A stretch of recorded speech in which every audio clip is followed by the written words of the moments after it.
Free Friday to remember everyone deployed, but we're also celebrating a lot this week, so I'm feeling particularly good. I know a lot of folks were celebrating teachers this week. I think it was also Nurses Appreciation Week, so shout out to all the teachers and nurses. And then this weekend we'll be celebrating moms, so lots to celebrate and feel good about on our Feel Good Friday. Graduations.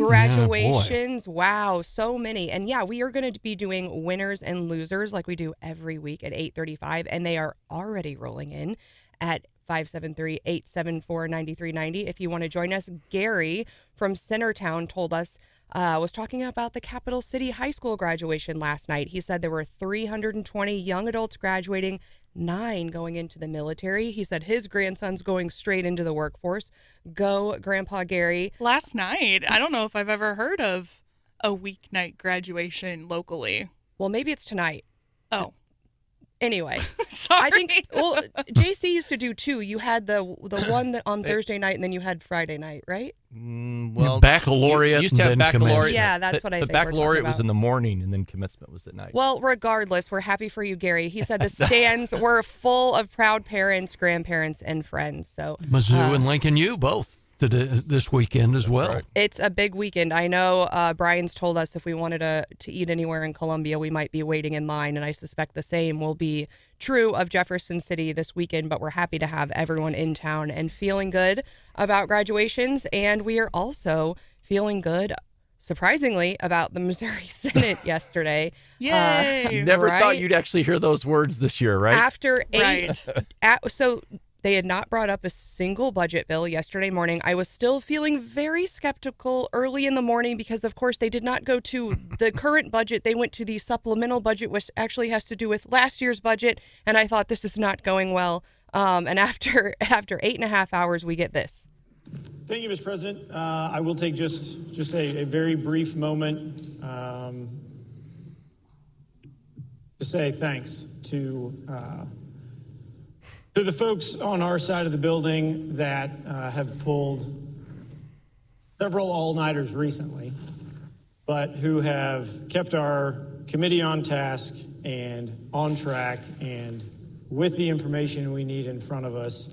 That is, of course, Appropriations Chairman Senator Lincoln Huff. Was he getting a little choked up? He got choked up later Aw. when he thanked specific staff members. I think he was also very tired. Well, Darn and approps, guys. Particularly our friend Pat Thomas, who got a really nice thank you. Yes, and I think all of those thank yous were, it sounds like a lot of work has been going on behind the scenes, and that was at the end, again, after 8.5 hours after. They started off a little slow, Mark, and then they just plowed through the remainder of the budget bills. Well, the Chaos Caucus started off the bat trying to hang everything up early on. And it took, 2-3 hours to get through the supplemental and House Bill 2, which is elementary education. And then after that, I think they realized they didn't have the votes, and they kind of laid down, and it went They had fairly 17 of them to go through. Yeah, I had some favorite. There were a lot, and there were some strange moments. There were some heated words, I think, between Senators Eigel and Senator Huff, and it was fun because then Senator Rowden kind of came in and said, whoa, look, and kind of settled things down, and I think we really got rolling after that. I think Senator Eigel had like a couple of it sounded like kind of got yous prepared, and they didn't quite go as planned. I know one, he seemed has anyone told him that? I think he understood, but I think at one point he was trying to engage with Senator Huff about why does Senator Huff's farm vehicles not pay the gas tax, and someone kindly pointed out because they don't drive on the roads. Yeah, that was Lincoln Huff himself was like, well, they don't use the roads. And right. which is where libertarians and freedom people are is user fees, right? And Right. so that didn't That's it. really go very well.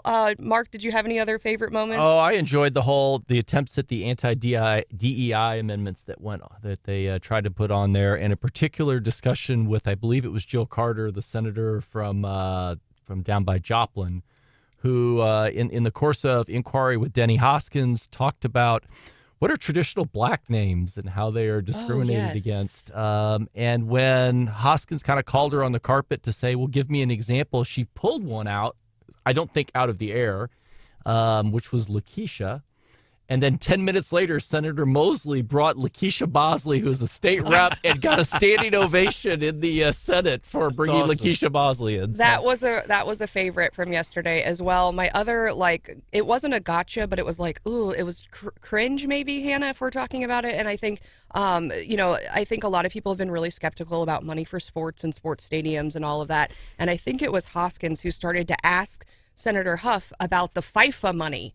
And you can see people's face kind of get what money? The FIFA money? And I think Senator Huff said something like, most people I know call it FIFA. And I was like, how out of touch can you be? That you don't know the word FIFA?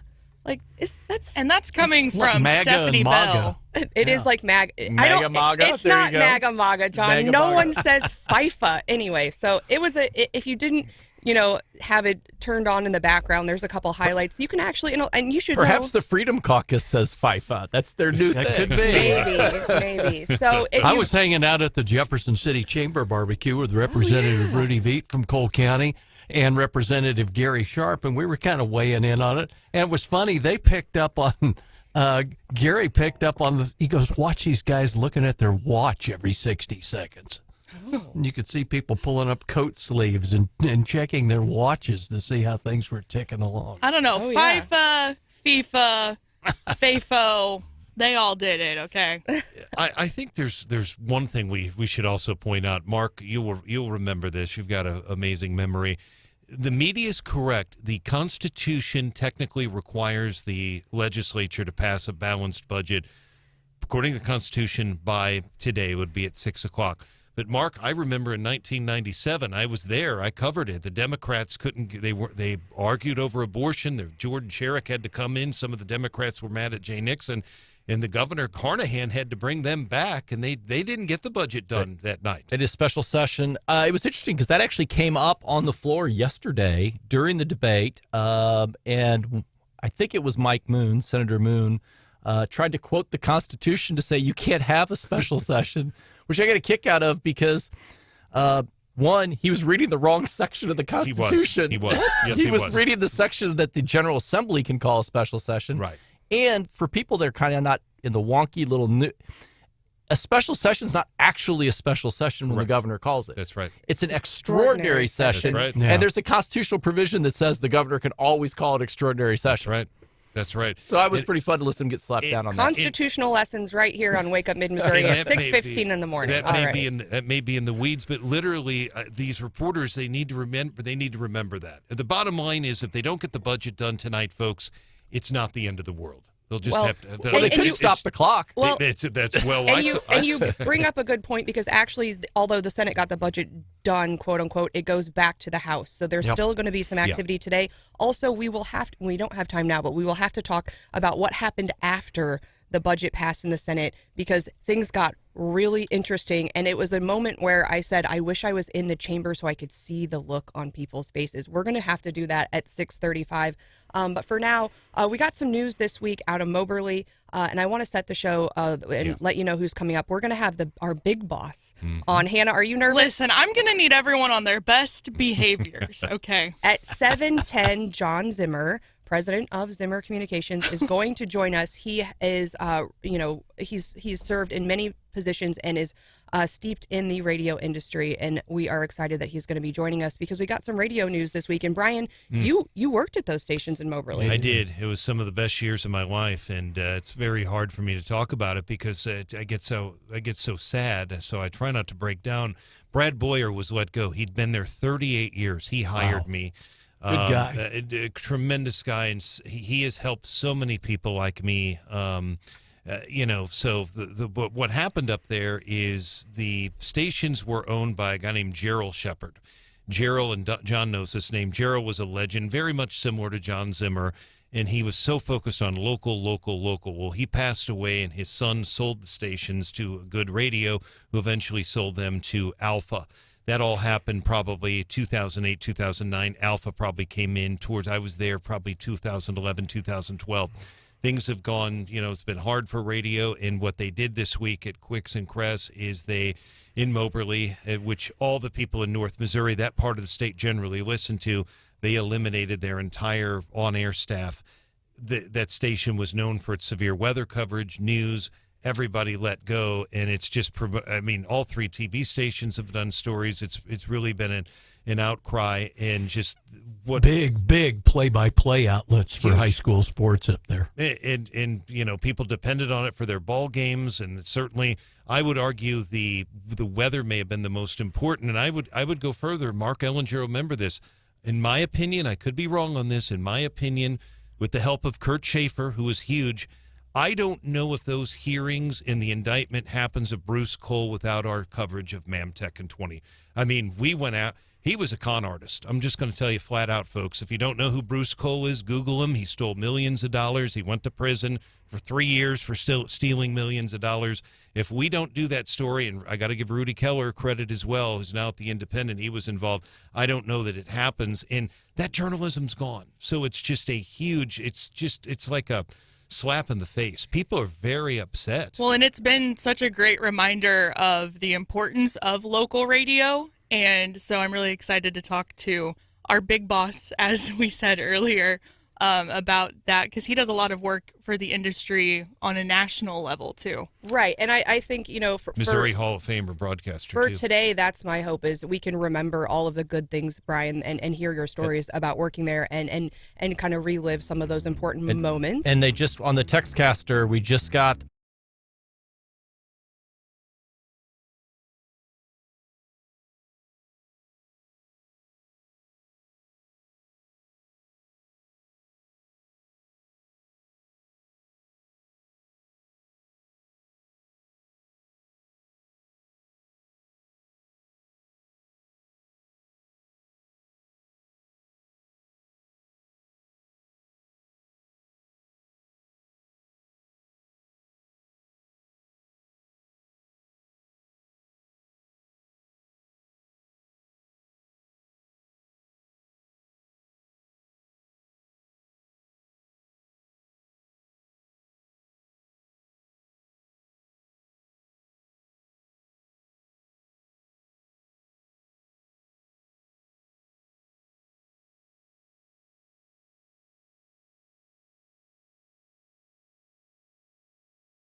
Trump getting us into the daily DC rundown. That Joe was Biden doesn't know where he's I was going to say, at. I think he's not asking he's supposed to be here. He's like, where am I? And that was Trump, though, after the trial yesterday. He's kind of been doing these mini stump speeches right before the day and after the day. Now, I don't know, fortunately or unfortunately, we're done with the Stormy Daniels testimony. They went ahead and concluded her testimony and moved on to some boring bookkeeper, I guess. But really, other than like really intimate details of their encounter, I'm not sure she did any damage, Mark. I think she just prejudiced the case. I mean, ultimately, it's going to be a basis for throwing it out. The New York Supreme Court threw out, was it Weinstein's conviction because of prejudicial testimony that was in it. I mean, I don't think you can get any more prejudicial than this. And ultimately, I'm reading one summary on Red State, and they said she conceded that she never spoke to Trump about her hush money and has no personal involvement in the repayment scheme. And that's the whole charge. The charge isn't about Old Spice. It's not about silk pajamas. It's about books and records. And she's like, I don't know anything about that. And we've learned from the testimony that it's down to 2 checks. Yeah. Because there were, 11 checks or something, and 9 of them he wrote out of his personal account, which means you can't get him. So it's down to 2 checks. It's very, very thin. All right. Yesterday, we also learned that Barron Trump is going to be a Florida delegate at the GOP convention. So Wow, wonder how we got that gig. very exciting. We are also in Congress. We've got a lot going on. The Republicans finally did the FAA reauthorization. Oh, the Senate. Sorry. But we've had a guest on our show talking about we need more flights out of D.C. We need more flights out of D.C. They've been working on that for years. Did they get it? They got 5 new flights. But now it has to go to the House. Now it has to go to the House, but it's anticipated that it'll pass the House pretty easily. It also includes all the funding for the FAA, so air traffic control and all that kind of stuff. A little bit more competition. I like it, and Yeah. it's nice to see that they are making some progress. Now, they're also working on non-citizen voting and non-citizens being counted in the census. Both those measures in the House, non-citizens in the census passed, I think, 206 to 203, and I think Wow. non-citizen voting is probably about the same. All the Democrats vote no, all the Republicans vote yes. And it's is it dead on DOA arrival in the Senate. But that's the same. I mean, it's interesting because hearing the recap of the non-citizen voting discussion sounds very similar to the discussion we've been hearing here in Missouri. I think the folks are saying, well, it's already the law, and other folks are saying not quite. But it was like it was the exact same discussion. And that discussion is being had all over the country. It's not just in Missouri or in D.C. It's in almost every state has some discussion in and about that. I think it's a really interesting issue for Republicans because I know as the feds have tried to get involved in election policy, our stance typically has been stay out of election policy. We want states to control elections. But on this, it seems like maybe some Republicans are open to the idea. Well, it's the classic hypocrisy of we don't like the way something's going, so we need the federal government to step in because we don't want like local governments are doing. And then when the federal government's doing something, we say we don't want the federal government to do it. We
what is it? Pizza? The pizza meter. Pizza meter. The what now? Yeah. Wait. I want you all to agree not to Google it because we're going to get to it at 7:35. But I have a favorite like business bro podcast, and they never talk about politics ever. But I was listening the other day, and they get into this whole thing about pizza meter, and it actually is related to politics. And I was like, this is blowing my mind, and I can't stop thinking about it. And so I'm going to offload it out of my bucket to you all, and then you can spend all weekend thinking about it. And I'm like, what else is going on in my life that mirrors this pizza meter and is giving things away that it shouldn't be? So anyway, we're going to get to the pizza meter at 7:35, and I can't wait to tell you because I can't stop thinking about it. All right, we do need to get to what happened in the Senate yesterday after the budget. So they go for about 8. Was this the state Senate? Yes. I'm not sure the U.S. Senate does much of anything. So. They're out today. We weren't sure that the state Senate did much of anything either until they pulled this miracle out of their butts. They did pull this miracle out of wherever, but they they finished the budget in about 8.5 hours, but then they were only in for about another hour, and I figured, they're probably gonna, adjourn. They'll come back tomorrow, maybe do a couple things. First, they did the FRA. Yes, they did. Which they did in about, 8 minutes. They did the FRA. I mean, it was super fast. And how long did they argue over that previously? There was the filibuster Since January. for good for point, 40 John. hours. In fact, there was actually a pretty long discussion on the Senate floor between Eigel and Huff about how come we had to wait to do the budget so late because of the FRA, and you all wouldn't bring the budget up earlier because of the FRA, and Eigel's the one who refused to allow the budget to come up because of the FRA because he wouldn't sit down. So that sails on through in just a few minutes. And then there was some speechifying again by, I think, Eigel saying, and now we're going to go to IP reform like we all agreed on. And of course and I thought, oh my gosh, this is going to go all night long. They're going to pull another all-nighter if they go to IP reform. Because what we know is the Democrats don't want IP reform. They don't want the ballot candy, and they have told people, I think publicly, that they are going to filibuster it. So they recognized Mary Elizabeth Coleman, who's got IP reform. She brought it back up on the floor, and the Democrats immediately started to filibuster on it. Yeah. And then so after the fun began. Filibustering on that, I think it was Rizzo who first took the floor, who's the Senate leader there for the Democrats, and then. Did they go to the messages? The end-all be-all is they re-recognize Senator Coleman, and she goes, I withdraw my motion, which essentially takes it back off the floor. So they talked about it for, 30 minutes maybe? That's about right. And so my eyes got, and that was the moment where I was like, I wish I was in the chamber to see people's faces. I don't really, I haven't talked to anyone since really this happened, but I wonder, was Senator Eigel really mad? Like, did he think they were going to try to get IP reform done yesterday? And then not only did they do that, but they're not back in today. They adjourned till Monday. And so I figured they had probably planned on being there today, but they were like, we're just going to take a long weekend and we'll be back Monday. So, I mean, I have no idea what's going to happen Monday, Mark. Well, they're supposed to go to IP reform Monday morning, but that'll be or Monday afternoon, I guess. They're coming in at 9 a.m. on a Monday. That's really odd to come in that early. But they say they're going to go to IP reform. The Democrats will filibuster it. It's going to be really interesting because the budget would not have passed if it weren't for the Democrats. Yeah. They needed the Democrat votes to pass the budget. They needed Democrat votes to pass the FRA, which is a big, huge component of Medicaid. And everybody kind of got together and did that. And now the only way to stop the Democrat filibuster on IP reform is to PQ them, which is to throw the Democrats under the bus. And that's bad faith. And J.J. Rizzo was quick to point out, the Senate minority leader, that the Democratic votes from his caucus were kind of the ones that made the difference yesterday. That's exactly right, because I think it was, 20, they got 25 ayes, I believe, and that sounds right. 9 of those are Democrats. Interesting. So... Tough day. Yeah. And we've been talking about the looming budget deadline, which was this week at 6:00, but the entire Senate gavels out next week. Next week at 6, assuming they don't just take their ball and go home early, which they have been known to do. over the past few sessions. And again, the House still has to pass the budget, and the House now has, less than 12 hours to pass the budget, which they can do. That's not really that hard for them to do. They can be much faster. I They have feel different If rules. I'm the House, though, I'm like, gee, thanks, guys. I know. I see them as like kind of like two coworkers when like a coworker drops something on your desk like on a Thursday night and you're like, now this is my problem on Friday. Like your failure to prepare and procrastination now is giving me a bad day and I'm cranky about Stuff it. that happened one time. I'm sorry.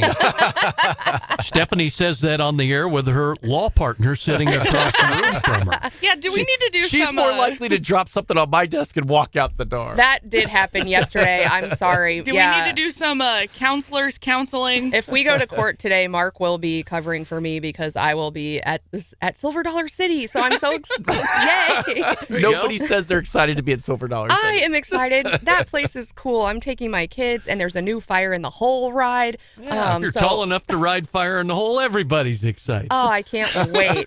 I'm going to eat some really gross like fair food like a corn dog. Ooh. They have that chip thing. It's like a spiral. Y'all who go know what I'm talking about, and they fry it. It's this giant potato chip. Their It's funnel cakes are world class too. frozen lemonade. I'm going to need to Hit go all on the a little walk. lights right now. All the little lights. Oh, I'm very excited. All right. But okay, so so I think there were lots of surprises in the building yesterday. I think the Senate passing the budget was a surprise. They said they were going to do it, but a lot of people, including myself, were very skeptical. Then we had the surprise of what happened post-budget, but I think the other big surprise in the building was this Parson audio. I mean, it blew Twitter up. And so he appointed Andrew Bailey. Andrew Bailey, our Attorney General, used to work for Parson. Was that 2 years ago? And Not quite that far, about 12. 18 months, because it was like he started in It was January. December or January. Yeah. And then I think, and so, they're close, right? And I don't even know what this interview was about. It wasn't about this, but he got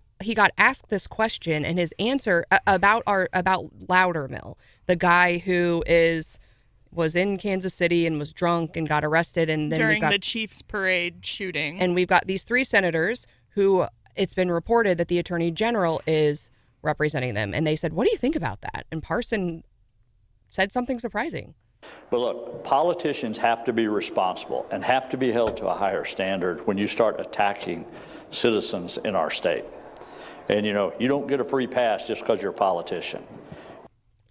And the first part of that's not surprising. If you know Governor Parson, I think they have to be held to a higher standard. I know he believes that and feels that in his bones, I think. But I sent this to you yesterday, and I believe I said, ooh, spicy Parson. Like, you don't hear him get angry very often. And, the whole clip is like 90 seconds, but even the look on his face, you can tell he wasn't happy. Not happy. Oh, yeah, and it's worth listening to the whole clip, but I think too, and so people immediately kind of glommed onto that last part. And actually, he issued a statement on Twitter later that said, yes, I think the Attorney General should not be representing these guys. And the three senators have taken a lot of heat because they're kind of several of them are kind of the loudest on, oh, we got to cut the budget. We were spending way too much. And everyone's rightfully pointing out, but we're paying for your legal fees. What's up with that? Well, and they're three Freedom Caucus guys, and the governor is clearly very frustrated with them. As a group, very frustrated. And I think the governor typically is hesitant to weigh in on anything to do with the legislature, kind of out of respect. They all kind of do that. But in this case, it's implicating the budget.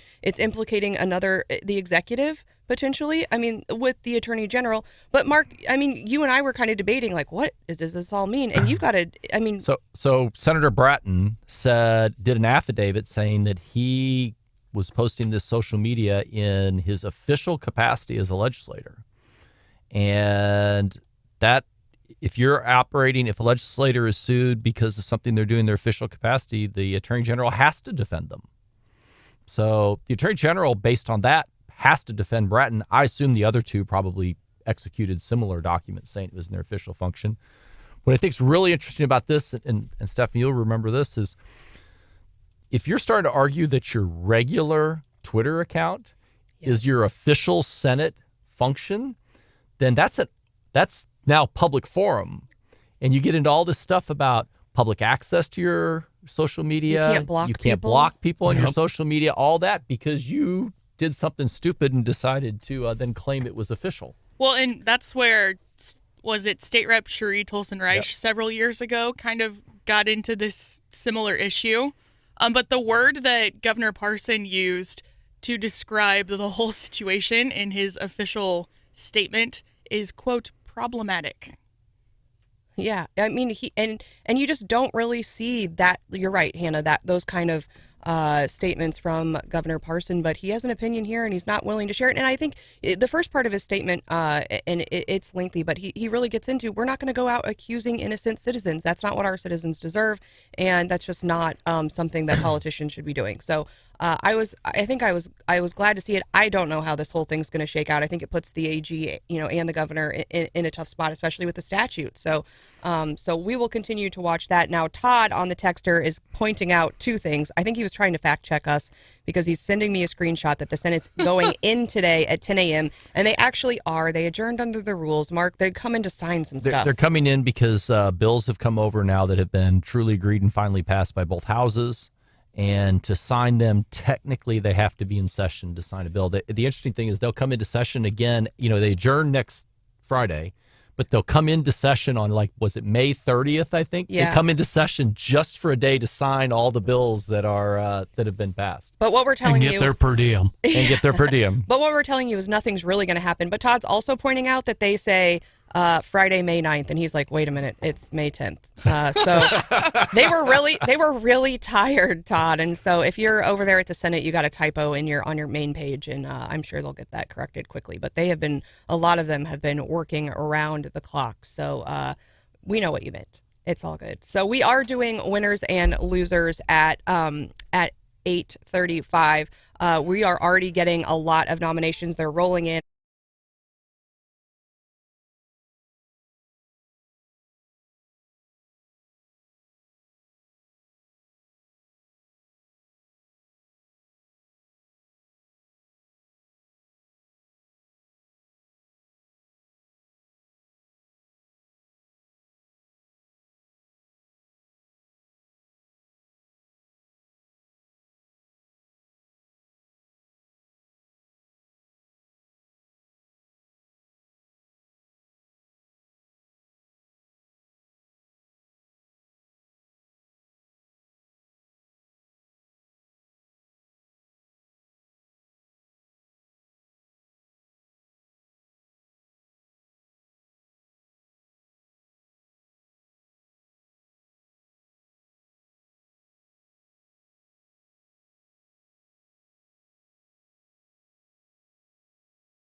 Okay, what do you do for the Biden administration? What a show of a job you have. I can't believe you admitted that in front of all these people.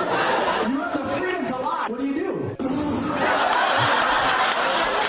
go to the South and try to sell them on Biden? What are you talking about? That's your job? You go, hey, listen, I know you guys like Trump, but Biden, I mean, wow. Are you ready to be unemployed, or what's your vibe? That was Josh Ocean Thomas. We had to do a lot of bleeping. But yeah, when they do the crowd work, it's always my favorite part of comedy. And a guy actually admitted, like in the front row, yeah, I work for Biden, and my job is to go to the South and try to convince them to vote for Biden. Tough job. Good luck with that job. Did see there's a new Decision Desk HQ poll out this week. They were talking about, do you think who's better to deal with the situation at the border? 46% of registered voters said Trump is a better pick to deal with the border, while only 26% thought Biden would get it. Well, it's pretty obvious. All you have to do is take a look at what's happened. I mean, we didn't have mass immigration, and then we do have mass immigration. Yeah, and it's all illegal, and they're not doing anything about it. It's not good for Biden, certainly, that issue. But what a terrible job to go to the South and try, can you imagine like going to an Alabama football game and saying, all right, guys, or a NASCAR race at Talladega, hey, it's time for Biden. Yeah. The best thing you're going to get is Let's Go Brandon at that one. That is for sure. Now, we are feeling good on this Feel Good Friday. We're all wearing our red. We're doing some celebrating. We're going to do winners and losers. And fraternities lately have been on it. And I'm feeling good about our future. We've got the kids who protected the flag, who are throwing a $300,000 rager. And Mark, there's a new opinion piece out of the Wall Street Journal that said fraternities are the cure. Cure to our education system. That's the solution to fixing higher education, is to let the fraternities be released and become normal again like they used to be. I mean, fraternities used to be the bedrock of most big universities. Now, Mark's going to name his house. I was a Sigma Nu. At Mizzou, right? At Mizzou, yep. I was also in Greek life, and I feel like especially over like the last 10 years, Greeks have gotten a pretty bad rap.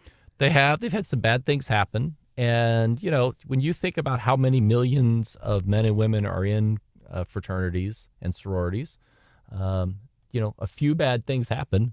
That's true. But you go anywhere and a few bad things happen. You just don't get the blame cast on the whole system when something bad happens. When there's a shooting at a high school football game, people go, oh, it's football is bad. You don't ever hear that. You hear this bad school, these bad people.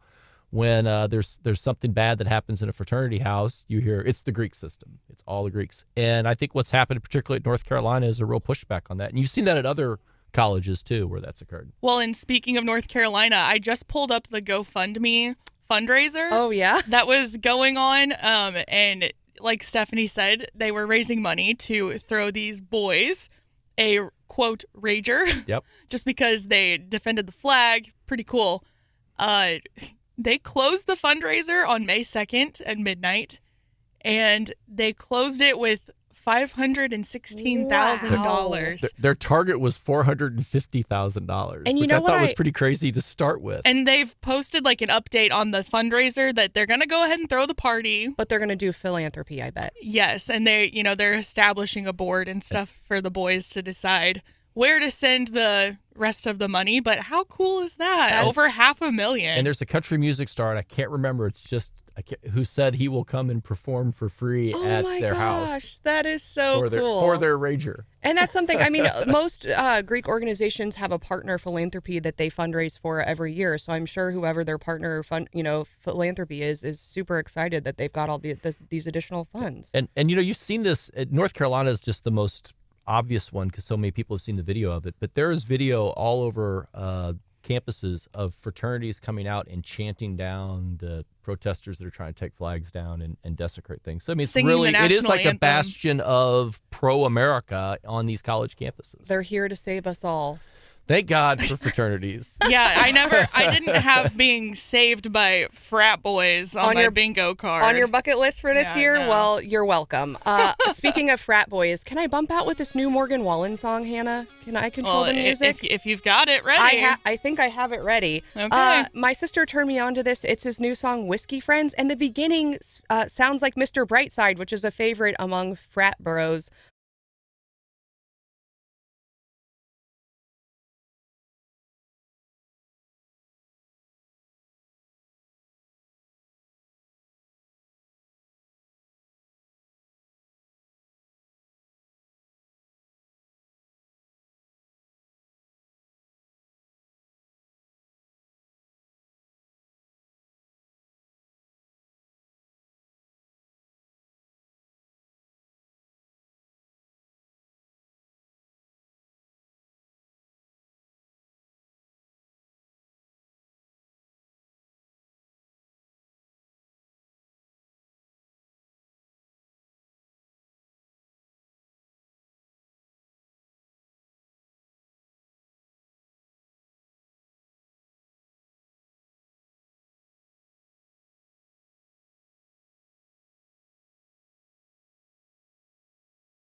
in the radio industry. He serves on the boards of the Missouri Broadcasters Association, is also on the executive committee of the National Association of Broadcasters. So he knows radio. And I know recently, especially with NAB, John, you all have done a lot of talking with folks in DC on the AM radio issue and talking to them about the importance of keeping AM in cars. And I want to hear more about your conversations when you're talking to our elected officials and saying, this is why folks need to have access to radio in their cars. What do you tell them about local radio? Good question. The number one thing I think is safety for all Americans with regards to AM radio and access to your vehicles. And there's what they call primary entry points for the President of the United States to communicate to all Americans instantaneously through these access points.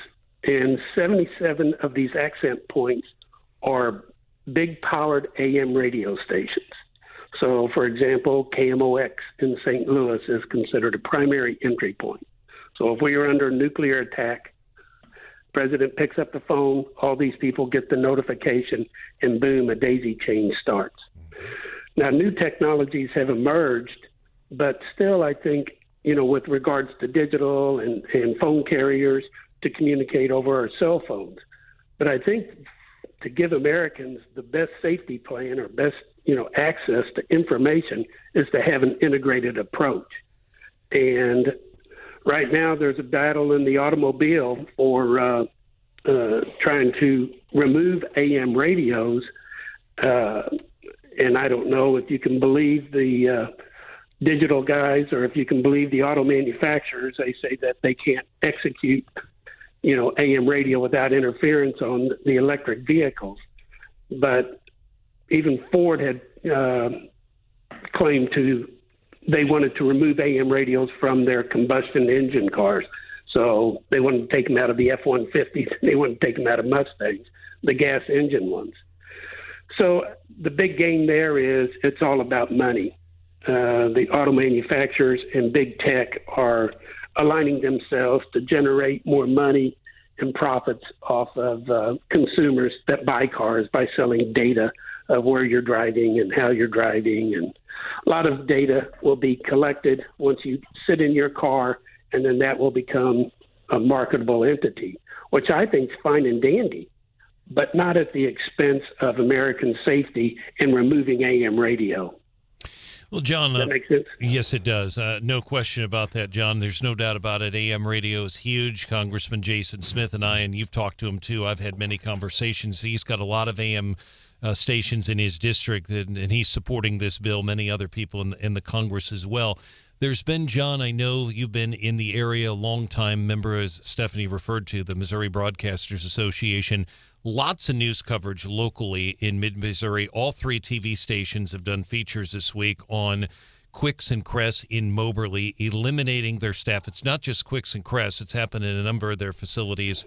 And I know you can't talk specifically about that, but I want to talk in general about what's happened there, because I can tell you from working there, John, that the people in North Missouri depended on that FM station for weather coverage. They did. When you had severe weather, tornado 1995, I believe that radio station saved lives. I'll say that till they put me in the box. I know that happened. Your thoughts on what happened there and what that means for those communities? Definitely that hurts the local community. And I'm sorry to hear that. The old Shepherd Radio Group, Brian, which I had heard you refer to Gerald Shepherd earlier. Yes. They were just leaders in the industry as far as local news and information and severe weather coverage. That's right. Something that, we've always modeled and we try to execute, ourselves year round. But I feel my heart goes out to everybody in the Moberly region and in the Farmington region. But I guess we'll have to wait and see how they plan to, backstop or backfill, that lost coverage. I don't know what that is. I know, artificial intelligence has been mentioned as a way to replace But, that's not the Zimmer way. The Zimmer way, we're more about working, Main Street, and a lot of these big companies, it's more about Wall Street. And Wall Street rewards people that are probably moving more into technology and less into labor and people. But I still think that, you need people to connect. And that's always been one of the greatest qualities of local radio. It's the local connection. You guys are the friends. You give hope, you inspire, you inform, and you entertain the local markets. And no doubt, the Moberly region will miss, the people that provided that information, entertainment, and access to local content. But I tell you what, it's not what we haven't already seen over the last 20 years with regards to what's happened to the local newspaper industry. That's right. I mean, digital's just transforming everything, and how people spend time with media, and how businesses advertise today, and it makes it really, really tough for, especially in rural areas. And remember, we're still coming out of the impact of COVID that devastated many local media companies in America, and even national media companies, and everybody's still trying to pull out of that horrific event and lockdowns from the government. Certainly, we face challenging times. We are speaking with John Zimmer, president of Zimmer Communications. John, I've worked with you guys, with the Zimmer brothers, for 27 years now. And when I think about Zimmer Communications, I think about your dad, Jerome Zimmer, who I remember him telling me about starting out in a little station in Dexter where his desk was shoved up against the transmitter, and then going on to start KZYM in Cape Girardeau and all. Yep. But that's what this company's about. And I mean, you guys are carrying on the legacy of your dad, Jerome Zimmer, with 4 brothers still in the radio biz. Well, thank you, John. I mean, big shoes to fill there, but Dad was, born during right before the Great Depression, so he struggled pretty much his whole life before he was able to have a little bit of success, in laying the foundation really for the second generation of the Zimmer family to grow the company. But the biggest thing he laid down for us, John, was, to serve. Serve your local community and to serve your advertisers. And I think of him often. Few days will be about the 20th year since he passed away, and miss him every day. But his legacy will live on through all of what you do, what the whole Wake Up Mid-Missouri crew does, and it's about service to others, and we'll cherish that forever. So John, I grew up listening to you, to the radio stations as a kid. I loved the local radio. It's where you got news, it's where you got weather. I remember the farm reports always coming in. But syndication changed so much, and particularly the national syndication. How has that trend really impacted local radio, and where's that going to go in the future? Oh, that's a good question. It'll probably depend from company to company, but the model of local media is really one about content and one about distribution. And content will be, probably a mixture of local with syndication. But, I think access to, just to so many sources through podcasting, through just digital media, it's just made it so competitive that for audiences today. And I don't know, the biggest thing that another big thing, I guess, hurdle we face is the government regulations on local media with regard specifically to ownership rules that have really inhibited us to effectively compete against big digital companies like Google, like Facebook, that are really vying for same audiences we are. And so I don't know. I would think syndication might be an area of growth, whether it's done locally, like or regionally. Say if Wake Up Mid-Missouri, we started syndicating that, you know. So there's different ways to play that, Mark, as far as where that will end up going. But short term, you probably will see more syndication as people try to reconcile loss of maybe ad dollars from the big tech players. Now, it is a Feel Good Friday, and we've only got a couple minutes left. So when you get together with your radio friends, when you're at the NAB events and you're with the Missouri broadcasters, what's the radio industry feeling good about right now? What are you feeling good about? Well, that's a good question. I think, you know, Zimmer's so unique that we're probably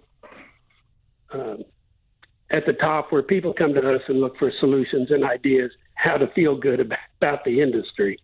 And I've always felt good about our position just because of our focus on the local community. And I think that's our huge benefit and our huge strategic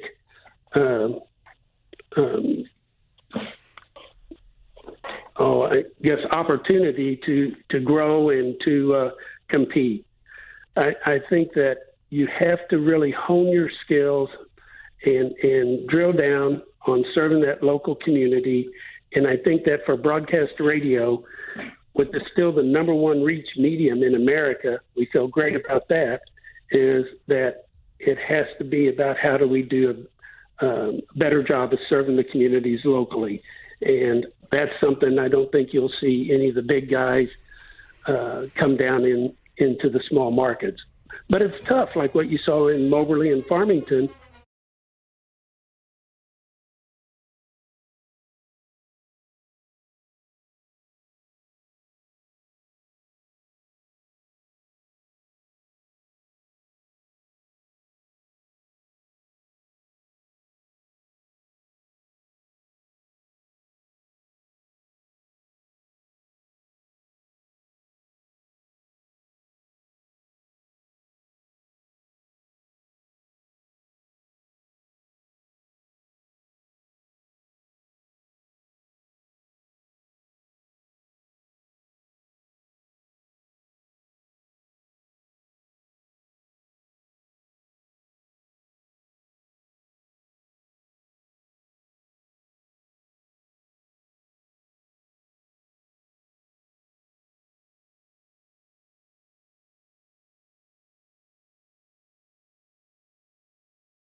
on that led us there.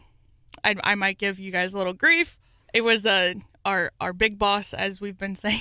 So Wrong John. Yeah. I broke my streak. You've always been on time when I've been here. So oh, that's true. Bragger. Don't be a bragger. You can take it up with the big guy.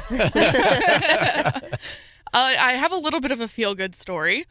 Randy was griping this week because he has really bad luck, especially when it comes to airplanes and where he gets seated. He inevitably gets seated in the middle row on airplanes. He was not happy about that. Maybe he needs to eat more Chinese food. What? I know Mrs. Tobler is probably going to disagree with that statement, but a man in New Jersey recently took the advice of a fortune cookie that he received with his Chinese food order, and it predicted a quite large lottery win for this New Jersey man. The fortune cookie said, quote, "Believe in miracles." And the gentleman was moved to buy a lottery ticket because he was believing in miracles. And yeah, he won $1 million and he elected to receive 1,000 of that a week for the rest of his life. So that's an ongoing debate. I don't know what I would do. Mark, you take the lump sum or you take the weekly payment? lump sum for sure. Oh. I think I would also It's by far Take the best money way and to- run. And just move countries, right? well, because Get like on a you're plane. gonna pay taxes on it regardless, right? So you may as well take the lump sum, Eh. put all but a little bit of it into some investment account and let it grow. Yeah. And you know you've got it then. Yeah. Because if you're taking it over like 50 years, what happens if like You get hit by a bus? What happens if the government goes bankrupt in 10 years? Oh, come on. That's never going to happen. We just print yeah, we money. have no debt in this country. Print the money. Just print it. Well, that's really lucky. So what you're saying is I need to eat Chinese when I go to Silver Dollar City, get a lucky fortune, and then go buy a lottery ticket? Well, I mean, depending on what the fortune cookie says, I guess. Like if it says you're going to get hit by a bus, maybe you should avoid public transit exactly. for a little bit. say But help. Get I attacked mean- by the blacksmith at Silver Dollar City. You're being held hostage in the fortune cookie factory. you know, this is they do have lucky numbers on them. Some of them do. This is weird, but I've gotten like 4 or 5 empty fortune cookies over my lifetime, and that doesn't make me feel great. That would give me the heebie-jeebies. Yeah, it happens once, you're like, oh, weird fluke. Happens again, you're going to go, uh-oh. You Happens don't the third, deserve a fourth, fifth fortune. time. Yeah, you start sweating it a little bit. That would freak me out. I think I would. It's like seeing a black cat or something. Like I think I would just sit at home. It's just proof that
politics, right? Like ever, ever, ever, ever. They won't weigh in. And so I was stunned the other day when I am listening and they start talking about this thing called the pizza meter, which is, doesn't really sound political when you get started. And then they start explaining what the pizza meter was. And I was like, wow. And I haven't been able to stop thinking about it since. I had to fact check because I'm like, is this for real?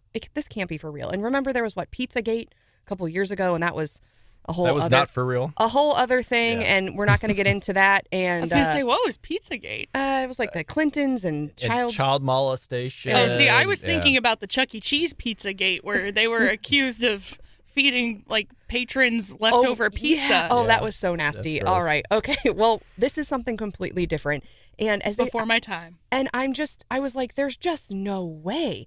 And it's even on Wikipedia, Hannah, which I know you said sometimes, but it must be true then. It's for real. And the pizza meter, and I'm wondering, is there a Jeff City equivalent of this? Because it happens to go down in D.C.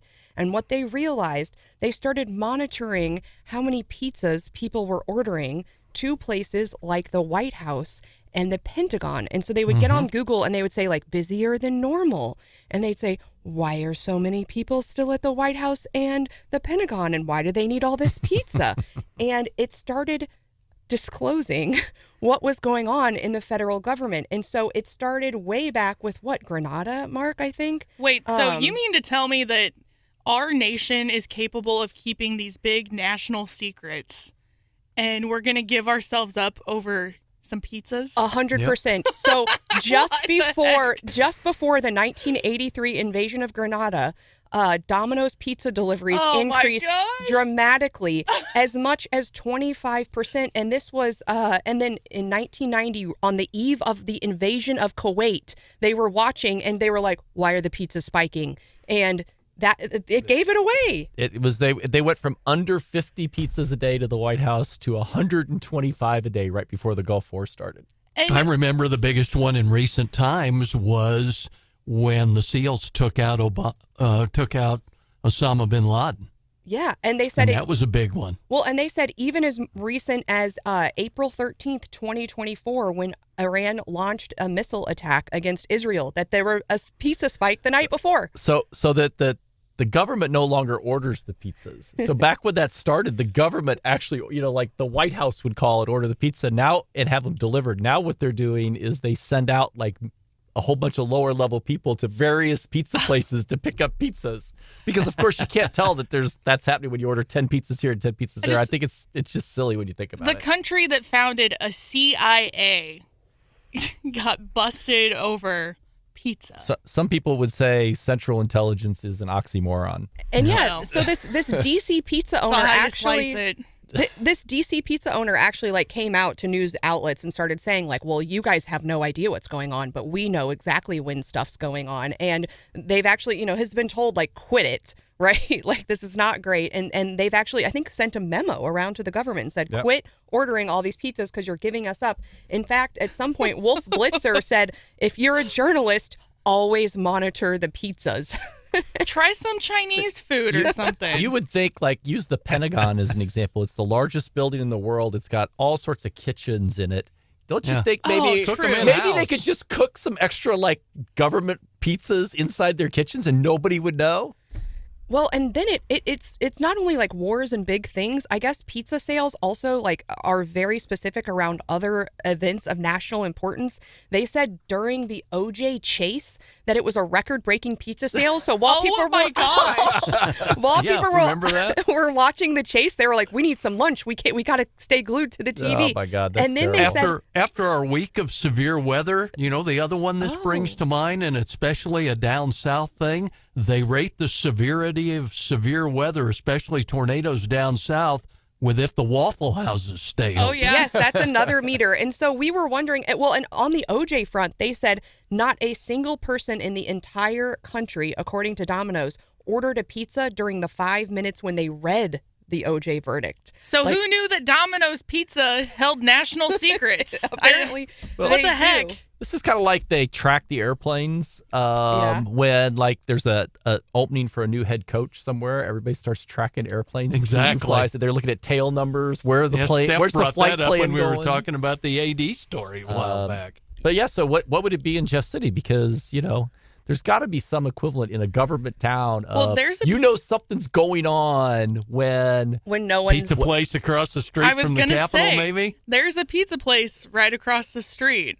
And I think like there are plenty of restaurants and bars downtown, and so when it's like eerily quiet, when there's not anybody in the coffee shop, when there's not anybody, drinking wine or whatever, I'm like, why is everyone still in the Capitol building? Session's over. Well, yeah, that too.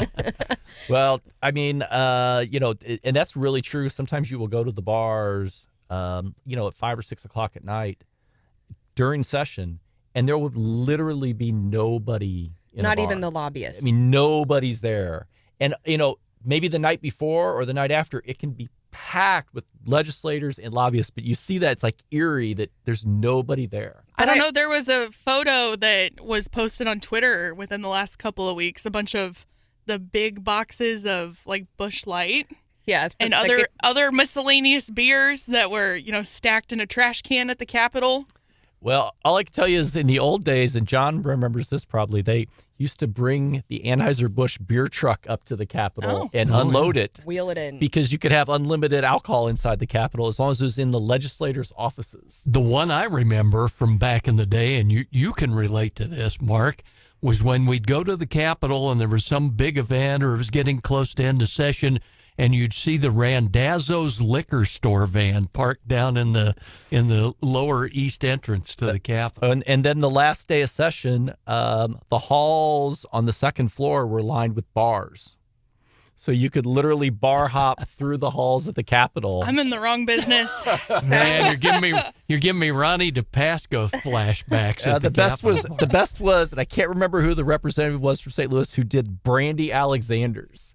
And he would bring in Central Dairy ice cream and brandy and make Brandy Alexander's. He had like 4 people with blenders making those. And now they don't even stick around for the last day of session. And Hannah, you're in the wrong business, please. It's taken me a while to get used to the booze that's in the break room fridge. And I'm like, oh, yeah, it's a radio station. That's very true.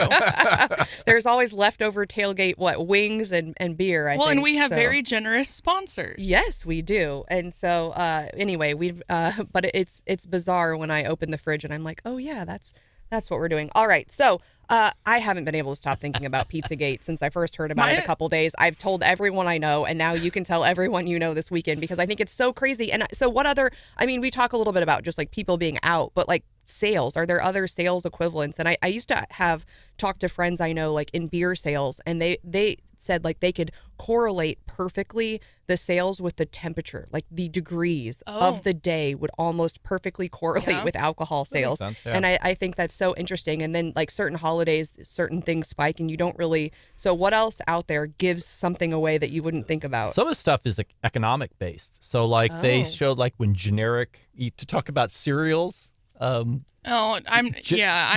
mourning. When generic cereals start selling at a higher rate, it's indicative that there's a problem in the economy.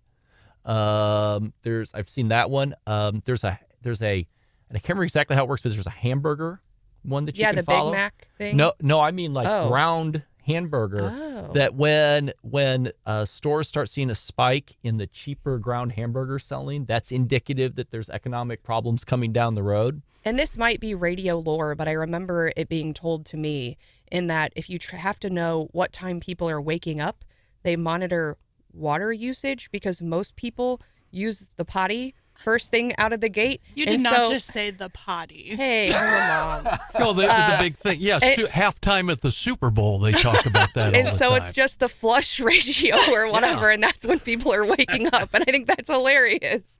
Well, I mean, this sounds when they were like tracking various viruses by looking at the sewage systems to see what's in the sewage systems. All right. Okay. So enough about pizzas, but you can look it up, read it on the internet. I've tried to fact check. It seems like a real thing. You see how fast this entire discussion went down the toilet. Oh, Mark. Come on. Funny how that works. But there's some serious stuff going on in Missouri, specifically around the future of the party and the future of candidates, and that's happening in Vernon County. Mark, what can you say? There was a judgment issued yesterday, and it's likely going up on appeal, I think, or that they've been invited to have an expedited appeal. Yeah, so a judge out of Joplin was assigned in Vernon County, which is Nevada, and has ruled that any candidate that doesn't do the litmus test and therefore get the receipt from a county committee can't be on a ballot. And so commonly people are referring to this as vetting, right? That's the term that they like to use, is vetting. What it really is it's a way for certain groups of people to keep people off the ballot. And in this case, the judge said these people are off the ballot. Rewrote a statute, added new words to a statute, and wouldn't let the candidates even be in the case because it doesn't involve the candidates, apparently, that are going to be kicked off the ballot. And the Western District Court of Appeals has actually said, we invite you to take an expedited appeal. And the attorney bringing the vetting lawsuit on behalf of kicking candidates off the ballot is none other than Mark McCloskey, your good old buddy. All right. Maybe he's better at that than he is at holding a firearm.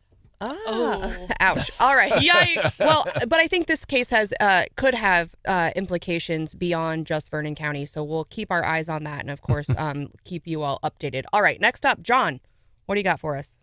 How about a Japanese steakhouse chef with an anatomically correct squirt gun? Oh, no. Oh, my God.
Japanese steakhouse and called police after the chef allegedly squirted her with water from a toy doll.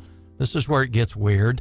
Apparently, the chef pulled down the pants of the toy person and squirted the water. Woman told the cops who showed up that the toy boy was anatomically correct, and because of that, she felt sexually assaulted. Police determined the toy did not have anything on its anatomy resembling, this is the cop's words, a winky, and that it was just a hole for water to squirt out like a squirt gun.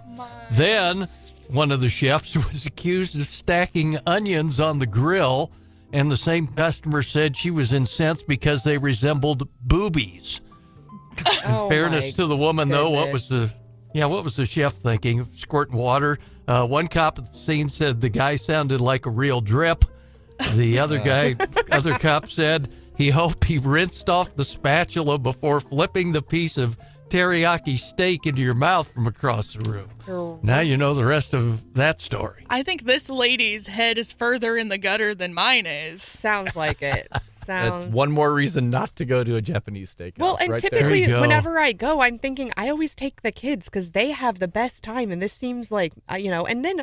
Yeah. Rethinking that now, aren't you? I'm like, that seems like a little bit until the chef risque. comes after you with a squirt gun full of soy sauce or something. And I'm just thinking, what kind of doll is this that but I'm thinking also, I think it was a Barbie actually, and they said, I want the Barbie that comes with pets, and I thought, oh, that's kind of fun, cute, buy it. And they're like, check this dog out, Mom, it pees, and you fill it up, and I'm like, are you kidding me? They always have those dolls that tinkle, you got to put a diaper on it, they're the dog pees. I'm like, now I'm gonna have water all over. There's a reason I don't have a dog, because I don't want dog pee all over my house. Now I got Barbie dog pee all over my house, so maybe it was one of these things. Well, you can train a real dog, you can't train a Barbie dog. Good point. That is for sure. But yeah, no, it's always like a fun kids vibe at or what is it? What am I trying to say? This was Wasabi, but there's a bunch of different chains, right? Okay, yeah. The one we usually go to Fuji out in Jeff City, and it's the old one fun. was Benihana was the first that was one. the I think big that went famous nationwide. One. Yeah, that was like famous. It. I wonder how they learn and how long they have to practice. My favorite is when they do like the egg in the hat. They throw it up and then they catch it. Have you seen this? Come on, guys. You guys are looking at me like I'm crazy. I could not tell you the last time I went to one of the places where you sit around the grill. Oh, it's so fun. The best ones to go to are the kind of second-rate ones where the chefs don't really have the skills and they end up, cutting themselves while they're flipping the knives in the air. Oh gosh, I like to fling food from them. Like you got to try to catch it in your mouth. My kids love that thing too. You guys are looking at me like with just nothing. No, you guys just need to live a little. I remember taking my kids there when they were little, and they did all that stuff, and I thought, this is just bizarro world. And my maybe not kids like the did most not. sanitary. And my kids did not really appreciate it as much either. Because Mark says, bring me my porterhouse and a steak They wanted knife, cheeseburgers and pizza, not like chicken and shrimp. Okay, we're gonna get to steaks and Mark's diet at 8:10 with Scott Steele. There we go. Scott Steele's from Steele's A Fine Custom Meats is gonna talk to us, and we're hoping maybe he brings in some treats. Ooh, Hannah, are you gonna talk about what you brought in today? Oh, yeah. I'm angry with you about this, actually. You started it. So earlier in the week, in one of the Morning Bell segments that Stephanie did, she mentioned Pop-Tarts because there's this Netflix original movie called Unfrosted that's sort of a fictional, fun, take on how the Pop-Tart came to be. And you've watched it. It's on my list. Yeah. I'm going to try to fit it in this weekend. And I have not thought about Pop-Tarts in a very long time. And now you can't stop thinking about them. Right. That and the pizza meter. Yes. So I've been craving Pop-Tarts ever since. Husband and I were at the grocery store last night, saw the Pop-Tarts, couldn't resist. So I brought in the double chocolate. It's the chocolate crust with the chocolate filling. There you go. For Stephanie this morning, and she goes, I hate you. I'm like, that is not the way to say thank you for a gift. I know, but I'm trying to eat healthier or entering the summer season. And You were the just weirdest talking about going to flavor. Silver Dollar City and eating corn dogs and fried funnel dough cakes. and all this. Come on. I guess I might as well start my day off with the chocolate Pop-Tart. You're welcome. I saw the Pop-Tarts in the aisle a while back. Root beer Pop-Tarts. Oh, you've got to be kidding They've me. come up with some weird ones. Cookie dough is always my favorite, but they don't always I don't know have about it. root beer. They said the brown sugar cinnamon is the best seller along with strawberry. Strawberry's my favorite. Oh, yeah. Just boring. And then now s'mores is like climbing the charts pretty quickly. So I can see that. And then you just look and see how many calories are in one of those. You're Don't like, No, you don't do that. Mark is the poopy pants Saturated today. fats. We always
Today, I am joined by guest co-host Mark Ellinger. Happy Friday, everyone. We have been celebrating all week long. Of course, we've been celebrating our teachers and our nurses. This weekend, we are going to be celebrating our moms. So there's just a lot to feel good about. And even the state Senate, which I didn't think I would be saying today, Mark. If you missed, we did a deep dive in the 6 o'clock hour. If you missed it, of course, you can catch it on the podcast later, or you can play back YouTube or the Facebook video feed. But give us a summary, Mark. What happened yesterday? We got a budget. How about that for a summary? Well, it still has to go to the House today. It did take 8.5 hours in the Senate and a whole bunch of debate and a bunch of recriminations and nasty commentary back and forth. Even Caleb Rowden jumped on the floor and had some pretty harsh commentary towards Bill Eigel for some of the things he was doing. But at the end of the day, they passed, about a $50.6 billion budget. Now, let's talk about the budget itself, because the top line number was actually quite a bit lower than many had anticipated. It was lower than the governor's recommendation. It was lower than what the House proposed. But it's supposedly, according to what they were saying, it's a negotiated deal with the House that comes up with a smaller budget. I think the initial number that came out of the House was about maybe 51.8 or 52 billion, and they dropped it down. Is that a good thing? Wait till they get into January and they have this thing called the supplemental budget, and it's instead of being a couple $100 million, it's like a couple of $1 billion, and then we'll learn that all they've really done is punted some of this stuff down the road and made their successors, because we'll have a lot of new senators, have to vote for a whole bunch more money. Sounds a lot like what happens at the federal level. If you're taking lessons from dysfunction in D.C., you're taking the wrong lessons. Ooh, so maybe not it's good that we met our constitutional deadline, but maybe not. We may, as you pointed out, we may yeah, reach that's the true. constitutional We haven't deadline. done that yet. And now they did bring up IP reform for a half hour, maybe. Democrats immediately started filibustering. They kind of knew that was coming, and I guess their heart wasn't in it because they just withdrew the motion and moved on and adjourned. Adjourned till Monday. All right, so Last week of session. And they have said maybe we think IP reform is coming up on Monday. But again, I don't know why the Democrats wouldn't continue to filibuster. They have made it very clear that as long as the ballot candy is on the IP reform, and that's all the stuff that doesn't actually have to do with IP reform, but is popular when you poll it, like not letting illegal people vote, which is already it's already against the law in Missouri, but they're going to refine it some to say they're going to do that. Those kinds of items are very popular. The Democrats have said they will not stop filibustering as long as that stuff's on there. They'll let the actual IP reform go, but they will not allow it with the ballot candy. Now, let's say IP reform actually goes. We are talking about, they might as well start with like chapters on our ballot, right? This ballot is going to be so lengthy. How many candidates will we end up? The whole front side of the ballot is going to basically be candidates, right? Yeah, or even maybe onto the backside. There's so many races, and there's I don't know how many people are running for governor, but it's not just the three that we all spend time talking about. There's a whole slate of people running for governor. And then there's the new party, the Better Party, I think is what it's called, and they are running somebody for AG. Is that right? No, governor. Oh, no, Senate, yeah, U.S. Senate. Against Josh Hawley. Yeah. But then they have some other candidates, but I think they're in more localized elections. So there's going to be these potential third-party folks, maybe some independents, and now we've got sports betting, new casino, minimum wage, abortion, possibly IP reform. And there's already a different Kansas City. we're payment re-voting. at Kansas City. We already voted on that once, but the Supreme Court said it didn't count, so we have to do it all over again.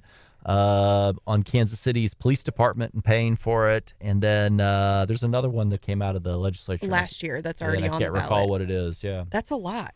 Do we think people, what's the effect on the voter? Do they walk in and they're just like, I really want sports betting, yes, and then just ignore everything else? It depends on the campaigns, don't you think? Abortion, for example, will drive a lot of voters. If it makes the ballot. Of course, all of these still have to go through the correct. signature verification process. When will we know that answer, Mark? I think by the end of July, we have to have an answer. Okay, so it's well into the summer. Yeah, it could be quicker, but it is, unless the Secretary of State decides to do statistical sampling. Boy, I'm getting Too many S's in that one. It's getting really nerdy over here, Hannah. Yeah, if they do sampling, they can do it very quickly. I hate to break it to you, Steph. It's been nerdy all morning. I'm sorry. Well, we're going to get less nerdy, but Mark likes to nerd. This matters to you, wine and beef, right? Beef is very important. And Parson, it's one of the 2 food groups. In fact, you two often have beef. Sometimes, depending on how the work is going. Well, our friend Scott Steele is joining us now. He's with Steele's Fine Custom Meats, and Governor Parson recently declared Missouri as Beef Month. Hannah, what's that about? Well, of course, the governor is a big supporter of the agriculture department, and especially in the state of Missouri. And he made a declaration this month that May is National Beef Month. And what a great opportunity to highlight someone in the community that is helping support Missouri agriculture in his small business. We've got Scott Steele with us. Good morning, Scott. Hey, how are you guys? We are doing well. I have to ask, when we had the Better folks, now. Yes, for sure. Well, when we had the folks in from the candy factory, I wanted to know, you're the candy guy. What is your candy? What do you eat when the doors close and you get to pick for yourself? And so I have to know the same from you. What's your cut of beef that you eat when you're just at home with your family? What's your favorite? Oh, if I'm at home and I get my pick, I prefer a Kansas City strip. Ooh. Singing that is exactly what I would cut. say too. He is a man after my own heart right there. What if you're out at like a fancy restaurant? Do you pick differently or you pick the same? Kansas City strip. Really? No. Sometimes I'll order a filet. Okay. I'm a little bummed that Randy isn't here today while we have you, Scott, because, of course, you sell lots of different cuts of meat at your shop, lots of different animal products, but Randy and I, we like to bicker about which is better, grass-fed beef or like traditionally finished beef. And he's a big grass-fed beef fan, and everyone else I've talked to is not. So did you see Mark's face? He's Yes. making faces. I don't like grass-fed beef. So do you have anything? Can you weigh in on the? I hate to keep using the pun, but the beef that Randy and I have between that, like, do you sell grass-fed beef and traditional beef? Currently, we just sell grain-fed beef. My man. Honestly, that's what I prefer. I think that's what makes the best beef. But depending on who you talk to, they do think that grass-fed is better. And I think it has its place. But it's kind of a niche market, if you will. It's definitely a lot more expensive than traditional grain-fed beef. So some people shy away from it just because of that. Scott, talk to us about your background and how you got into the retail side of the beef industry. Sure. I've been around beef my whole life. My my family's been in further processing long before I was born, and so I kind of grew up around the processing side of the industry. My grandparents raised cattle. I showed some cattle growing up as a teenager, and then I went to college and I studied agriculture and kind of focused on large animal beef cattle production. And then after college, I was a cattle buyer up in Kansas City for a company called National Beef. So cattle's, you could say, almost all that I know. And I took all of that and decided to move here to Jefferson City and start a retail meat market. And so far it's gone well. So talk to us more about your shop. You're located in what a lot of people know as the old Zesto, a place that I grew up going to, and so it's nice to see that space being used. But you not only sell retail meat, but you're doing some lunches, some sandwiches, and then you're also doing some supplying to other local businesses. So talk to us about what's been going on. Yeah, we've just been trying to grow. Kind of listen to what people want, and then provide them with that. And one of the things that you mentioned was sandwiches. Never thought we would have a sandwich shop going into business over 2 years ago, but hey, now we have it, and that's what people asked for, and so that's what we did. But and as time goes on, there's more local businesses that want to do business with us, and we want to do business with them, so we kind of support each other. We've got a couple different restaurants around town that we provide meat to, beef and pork. Well, and to kind of zoom out on the industry a little bit here, of course, I am also an ag major from Mizzou, but one of the things that I'm passionate about is, the consumer assumptions about the ag industry, and trying to help educate or advocate, as we like to say, Ooh. right? Just to kind of try to bridge the gap between consumers and producers in the industry. Are there any sort of misconceptions in terms of things like meat or maybe how the animals are raised that you face in the shop? This is a tough question, Yes. especially to a large audience, but I will definitely answer it honestly. Yeah, there are a lot of disconnects, and I don't think that that's intentional, but I have to be careful here because I do have a shop and we support locally grown meats, whether it's beef, pork, chicken, or lamb. We have it all local grown here within the state of Missouri. But I think one thing that everyone has to keep in mind is that if all agriculture is only local, you're not always going to have the things that you want. And also it's going to be a lot more expensive. So we as consumers all have to be careful what we ask for sometimes.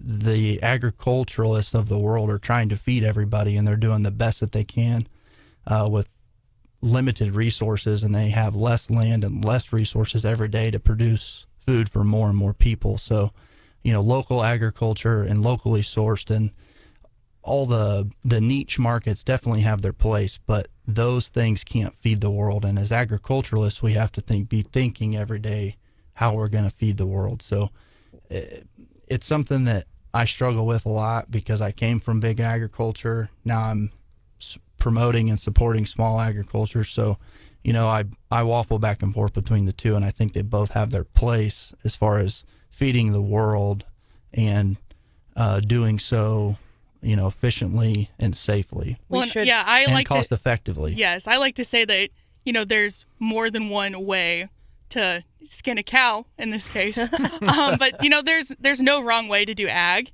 and that's one of the beauties of the industry is there's a bunch of different ways to do things, and consumers can kind of choose with their dollars what they want to support. And I know lots of folks locally like to support local productions, local farmers. So I'm really glad to see that you're carrying Missouri products. And now we've only got a minute or so, maybe less than that left.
the morning bell this morning. Okay, well, market's going to be good today.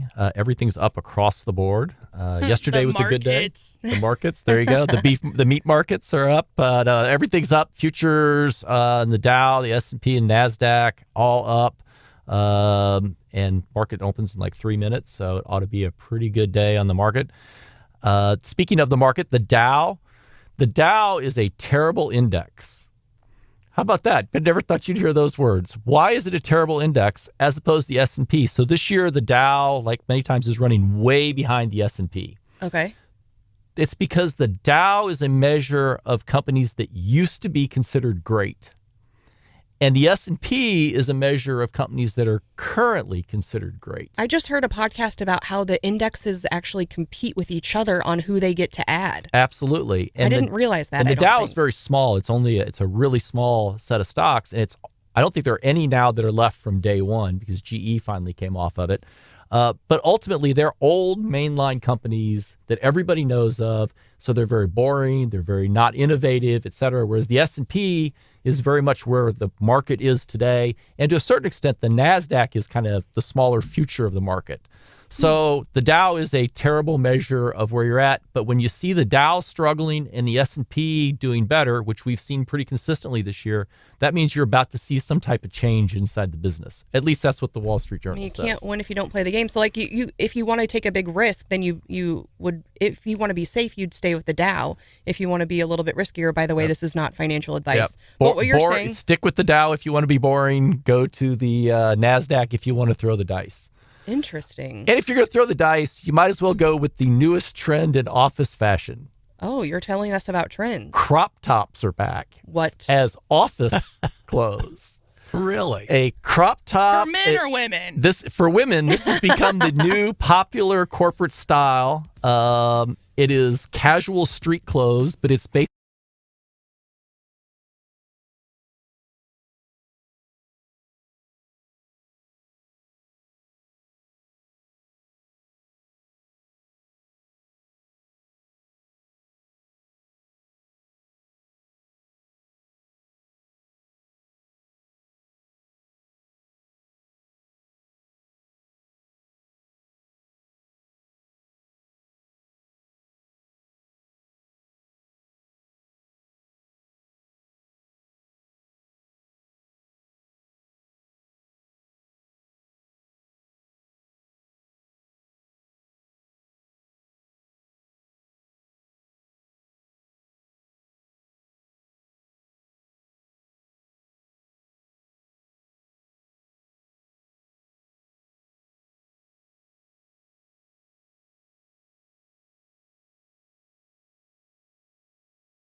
things back to me all the time. I'm also going to nominate Missouri Heart Center.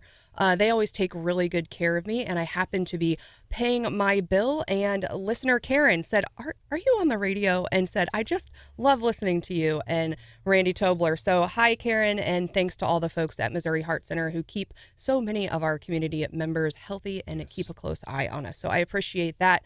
All right, Hannah, let's go to you. I think you've got some audio for us, maybe. I do. So Jacob Shelp is a name that many on the show are probably familiar with. He's been a part of the Wake Up family longer than even I have been. Yes. He works for State Senator Lincoln Huff. He's been doing that for well over a year, and he just graduated high school this week. And in honor of that, we found some audio of, he probably wouldn't appreciate this, we've been calling it Baby Jacob, from 2017. I think he was 11, maybe, but this is what he sounded like. And my mom said, I don't think you'd like it. And I said, are you sure about that? And my mom said, I'm pretty sure. So I said, can I come see it? And so I went to my first town hall, and I loved it. I went to my first political forum about a year ago, and I've gone to a few after that. But one thing that I always have noticed is there was not a lot of kids there. So I wanted to do a youth town hall that was for kids, by kids. That's amazing. So his first appearance, I think, on Wake Up Mid-Missouri way back when, and now we saw on Facebook he had his graduation ceremony actually there in the Capitol. So Yes. Really excited for him. So he is a winner of the week. Hannah, you got any losers? Any losers? Oh, there is a video making the rounds. It's gone what I like to call locally viral, of a Mizzou softball player. Her name's Kara Daly, and she was in a game this week. Rounded third base a little too hot. Her coach was standing there giving her the signal to stop, meaning don't continue on to try to score at home plate. And she rounded a little too much and ended up taking out the coach. So there's a really nice slow-mo video of Coach Larissa Anderson getting taken out by one of her players, and she goes all the way to the ground. So amazing. All right. I'm gonna call Coach Anderson a loser of the week, but it's tongue in cheek. It's well intended. Hey, Coach, don't crowd the bag. All right, Brian, what do you got for us? I've got 4 quick winners this morning. No losers. First of all, John Zimmer. Great job today, Mr. Zimmer, on our program. Really good interview. I'll get that posted after 9 o'clock about the importance of local communities, local connections, and really serving that local community. I thought that was huge. Second, Homer Smith. Homer Smith, I profiled many times on our stories this week. 50 years he's been an employee for Columbia City Utilities. I've got his picture of the story up, 939theeagle.com, KWS.com. Always has a smile on his face. The letter carriers. I don't know if Hannah can, okay, I'm looking at the camera. You're on the video feed. You can see this? This is the letter carriers tomorrow. They are going to be collecting food for the needy.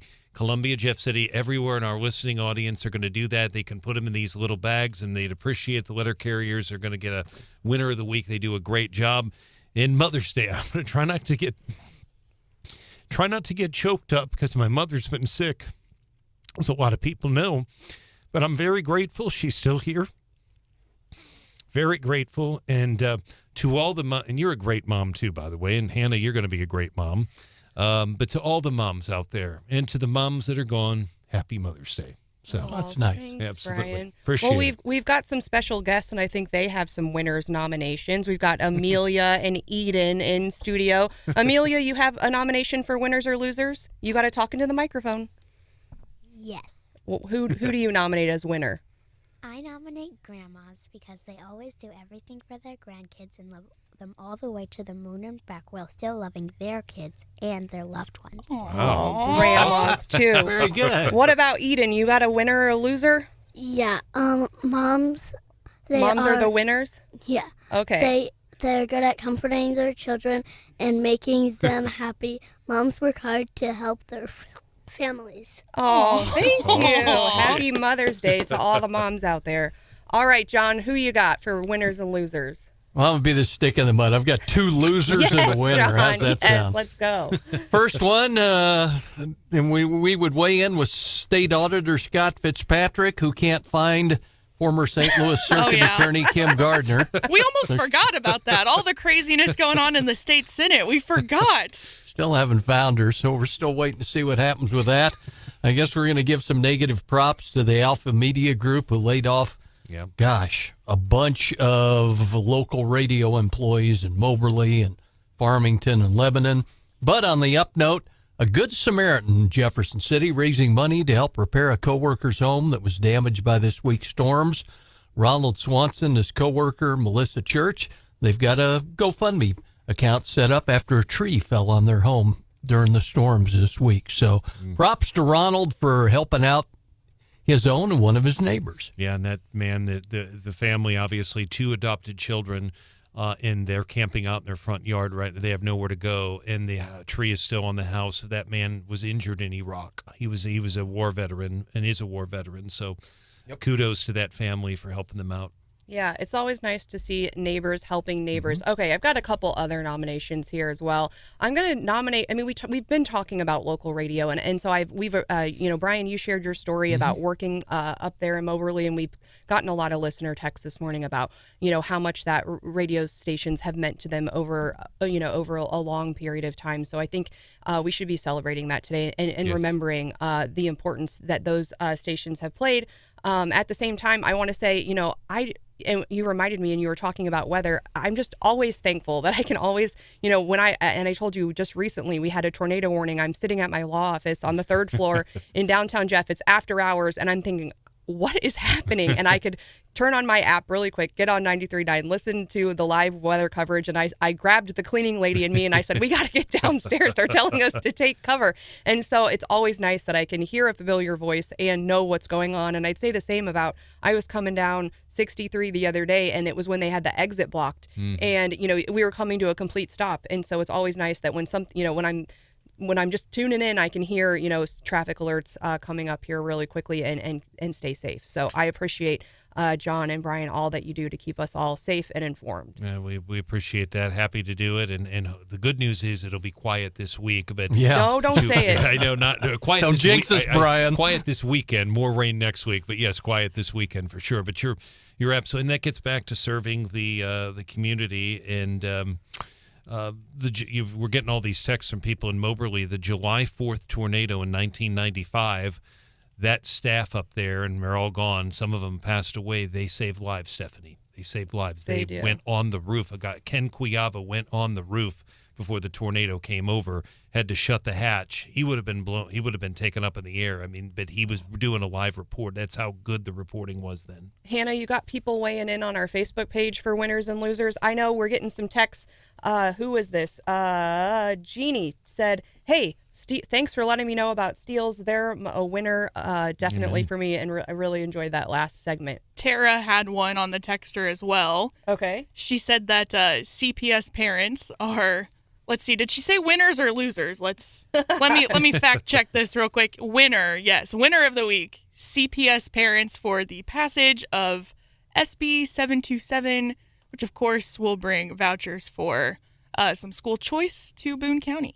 And we were hearing earlier this morning, too, from Gary in Centertown talking about all the graduations, specifically Capital City's graduation, saying they had 200 some odd graduates, I think 7 entering the military. I think he was there to see his grandson. So congrats to all the grads that are taking place this weekend. We have Alan weighing in on the Wake Up Facebook page. He's nominating Senator Lincoln Huff, which was one of mine on my personal Twitter account this morning.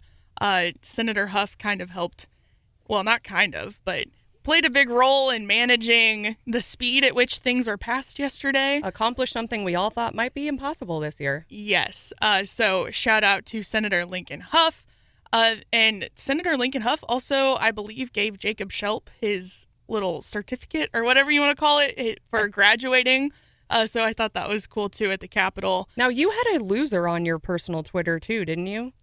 Oh, yeah, but it's one of those, we don't nominate Biden for loser of the week because that's just a given, but Ollie Marmol with the Cardinals, it's just a given. I told Mark this morning. Scott Vaughn. Yeah, I'm starting to feel like Scott Vaughn and just the, frustrated with how things are going in the Cardinals organization. I know. My red shirt today is even like a St. Louis shirt, and I was like, do I even want to put this on today? It's just so bad.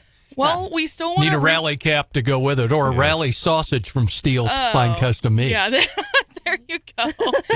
And if you have no idea what John's talking about, is it the Twins, the Minnesota Twins? Mm-hmm. Twinkies, yep. Yeah, they've been carrying around a sausage because they think it's good luck.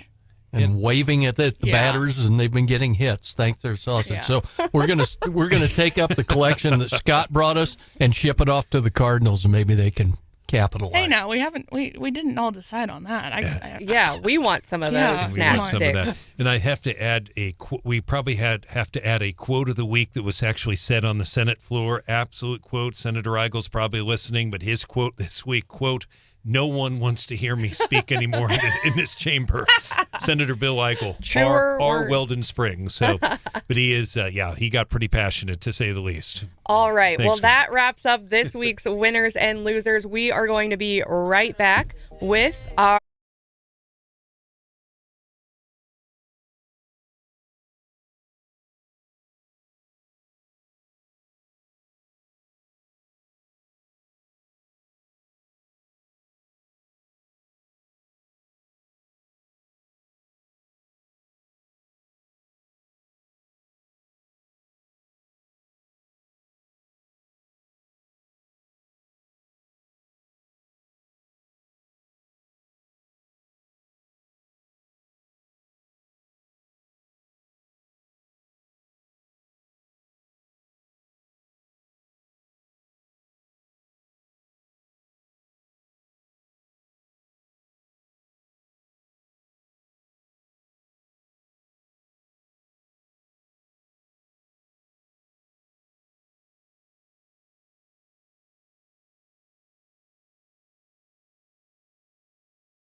Okay, so the girls heard us talking about pizza earlier. We were talking about the pizza meter, and apparently you can tell when we're going to bomb someone or we're going to go to war. Something really crazy is going on in Washington, D.C. because everyone is ordering pizza. Which isn't very slick, on our part. But. It's so crazy. If you haven't, now you can Google it, or you can check us out on the podcast or our video feed. If you missed it, we talked about it at 7:35. It's just, I can't stop thinking about it. It's wild. And I'm sure there are other examples out there. So if you know of them, let us know. What's the equivalent of a pizza meter in Jefferson City? But Amelia, you have a joke about pizza that you wanted to share with the class? Yeah. And go ahead. Hannah. Yes. Want to hear a joke about pizza? Of course. Sorry, it's too cheesy. Oh. That's a pretty good one. I love it. Speaking about class, are you skipping school right now? Yes. I couldn't be more overjoyed. The girls and us, we're going, it's actually kind of part of school. We're going on a field trip to Silver Dollar City. We're going to learn about the arts and crafts and some other things. We're also probably going to ride some rides, right? And eat some good food. Eat some good food. Eden is missing so many front teeth right now. I don't know how she's going to be able to eat anything. I know. Well, and the Tooth Fairy is going to need to take out a loan. What ride are you looking forward most to today? Fire in the hole. Fire in the hole, or that one where you go like down on that log thing where you go like. Oh, what is that called there? The log flume? It's called the American Plunge, maybe? Or is that the Disney version? The American Plunge. Yeah, that's it. American Plunge, one of my faves. Now, girls, I have to ask, out of your mom and dad, who screams the most on roller coasters? Mom. She really doesn't like heights. And I remember on that one ride where you the spin around the swing, she was like, oh my gosh, just get off. I want to get off. She was not okay. You heard it here first, folks. Stephanie Bell is scared of the swings. I am not getting back on those swings today. They are terrible. You can ride them. I think now you're big enough to ride them without me. Thank goodness. So I will be hanging out in the candy shop or something, and you guys can ride the swings. How about that, girls? Yeah. All right. Well, Hannah, we're feeling good. So we're not going to get too far into your complaints, but I think you brought in chocolate Pop-Tarts because we kind of had we've been talking about the new Pop-Tart movie, but you left something very important behind and you've been bummed all morning. Yeah, my husband and I, we were just doing one of those quick trips to the grocery store, so it's not a stock up one, it's just we needed a couple things. And while we were there, we were looking at the cereal, and that's like a hot commodity. Because it's like $7 a box now, right? Right. We don't buy it very often. And on the rare occasions that I do buy it, I buy off-brand. So we were going to treat ourselves. Okay. We each picked out a box of name brand cereal. Yes. And What'd you pick? The peanut butter Captain Crunch. Ooh, that's a good one. And girls. I think he got the chocolate Cocoa Pebbles. Oh, I think I know what you mean. The ones that turn the milk chocolatey. Yes. Yum. And it wasn't until we'd been home for about 2 hours. I was sitting on the couch after dinner, and I was the one that had unloaded the groceries when we got home. And I go, I don't remember unloading the cereal. Oh, no. Oh, no. So the husband goes to look in the car, see if we just missed it. Wasn't in the car. So we apparently left our coveted cereal Are you at the gonna grocery store. That's like $12. You got to go back. We might try to do that. It was 5 minutes before the store was supposed to close last night, so we didn't have time. But we might have to go on a rescue mission for our cereal. Devastating. That is very sad news on our Friday. Hopefully your weekend you fare better than this long lost cereal. My husband said maybe this is our sign that we just didn't need it. Oh, no. Oh, man. You got to treat yourself with those chocolate Pop-Tarts and that chocolate cereal. All right. Yes, I think Hannah will share a Pop-Tart with you. Yes, Amelia. I will. You got to get fueled up for all that other healthy food we're going to be eating today at Silver Dollar City. Another winner that I had on my list, I know Lincoln University just announced they have opened their new Innovation Lounge. They got a grant and they are putting it to good use. Getting students in this Innovation Lounge, I think, is going to really help with entrepreneurship among students. So I know it's been a rocky year for them and not all good news. And it's nice to see them celebrating all together, big smiles, and doing something that the community needs. Well, and State Tech was just recognized nationally for being, was it the best value for your money? Lots of good things to go. And we've got lots of